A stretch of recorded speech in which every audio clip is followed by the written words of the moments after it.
안녕하세요. 저는 세계화의 실태, 문제점과 근본적 원인, 그리고 해결책에 대해 발표할 1105 강동원입니다. 불공정 무역과 소득 불평등, 정치적 충돌, 그리고 문화의 다양성에 대한 위협이라는 세 가지 주제로 실태와 문제점, 원인을 알아보고 마지막에 이 문제들의 통합적인 해결책을 알아봅시다. 세계화를 표방하던 김영삼 정부는 자본시장의 개방을 무리하게 추진하다 미흡한 준비로 투기성 달러가 들어왔다 빠져나가면서 외환 위기가 찾아왔고 IMF에게 우리의 경제정책의 주권을 넘겨주게 됩니다. 이때 우리는 노동시장 유연화, 구조조정 등의 신자유주의 경제정책들을 받아들였고 이는 결과적으로 빈부격차가 심화되는 등 우리한테 맞는 방식으로 만들고 건설해온 사회를 하루아침에 뺏기게 되었습니다. IMF도 훗날 이 같은 정책이 전 세계의 불평등을 심화시켰다고 인정했습니다. 자신들이 잘못된 길을 걸어온 것임을 스스로 인정한 것입니다. 이 상황에서의 문제점들의 본질 그리고 원인을 알아봅시다. 이미 성장한 기업과 이제 성장할 기업이 경쟁한다면 이제 성장할 기업은 자극을 받고 더욱 발전할까요? 그렇지 않습니다. 그들은 제자리 걸음할 것이고 성장한 기업에 밀려 도태될 것입니다. 자유무역이란 국가 간 무역을 하는데 진입장벽이 없는 것을 말하는데 우리가 이 장벽을 쌓아왔던 이유는 우리의 산업을 보호하기 위함이었습니다. 이 장벽으로 인해 소비자의 효용이 감소하고 선택의 폭이 좁아진다는 논리로 자유무역, IMF와 WTO가 생겨났습니다. WTO는 개발도상국과 선진국 간의 차이를 인정하지 않고 모두가 동등한 수준의 시장 개방, 생산 활동, 노동 환경을 요구하였고 국력의 차이를 고려하지 않은 법적 분쟁 해결 시스템을 만들었습니다. 선진국에게 유리한 판으로 짜여져 돌아가는 자유무역과 WTO는 선진국의 시장을 넓히는 하나의 방법에 지나지 않으며 그들은 나머지를 양보하지 않을 것입니다.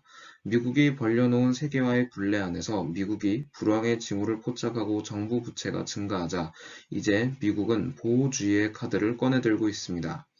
마지막으로 세계화는 선진국과 신흥국 노동자 모두에게 시장 확대 기회와 불평등 심화의 고통을 함께 제공하는 양날의 검이라는 것을 잊지 말아야 할 것이고 지속 가능성이 매우 낮다는 것을 알아야 합니다. 세계화로 인한 정치적 충돌은 매우 많은 사례를 찾을 수 있습니다. 트럼프의 당선, 영국의 유럽연합 탈퇴 등이 있습니다.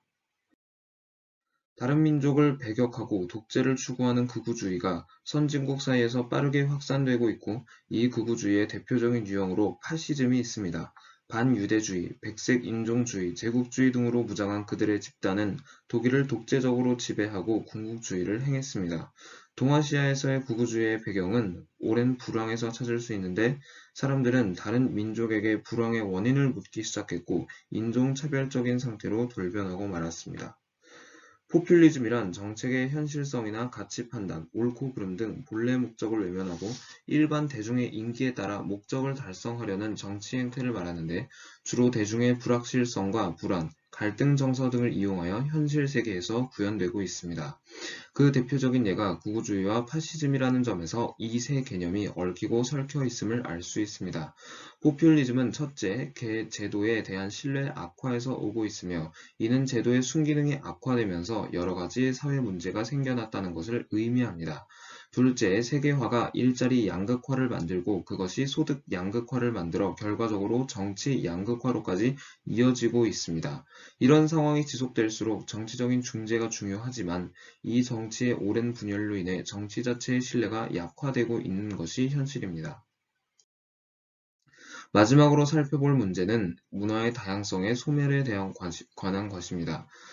세계화를 문화적인 관점에서 접근했을 때 가장 먼저 찾아볼 수 있는 사례는 미국의 패스트푸드 체인과 같은 특정 요리의 보급입니다. 맥도날드와 스타벅스는 세계화의 사례로 흔히 인용되는 미국 기업으로 2015년 현재 전 세계적으로 각각 3만 6천 개, 2만 4천 개의 점포가 운영되고 있습니다. 구매력 평가 지수의 큰손, 빅맥 지수까지 있을 정도면 말 다 했습니다. 헤게모니란 한 집단, 국가, 문화가 다른 집단, 국가, 문화를 지배하는 것을 말합니다. 미국은 제2차 세계대전 이후 국제적 이해관계를 자신들의 기준으로 재편했고 글로벌 스탠다드를 만들려 하였습니다. 그러나 제도화는 제도가 내포한 문화적 가치가 내면화될 때 일어나는 것으로 단순히 미국의 제도가 들어갔다고 그 제도가 그 사회에 정착하는 제도화가 일어나는 것이 아닙니다. 그 사회에서 오래도록 전달된 의식주, 언어, 풍습 등을 포함하는 고유한 문화를 대체하기는 불가능합니다. 세계화 추세는 그것이 가진 효율성이나 실용성이라는 장점을 무기 삼아 지구상의 다양한 문화가 가지는 다양성과 특수성의 가치에 대해서 심각하게 생각해 볼 여유조차 주지 않을 정도로 강력한 힘을 발휘하고 있습니다.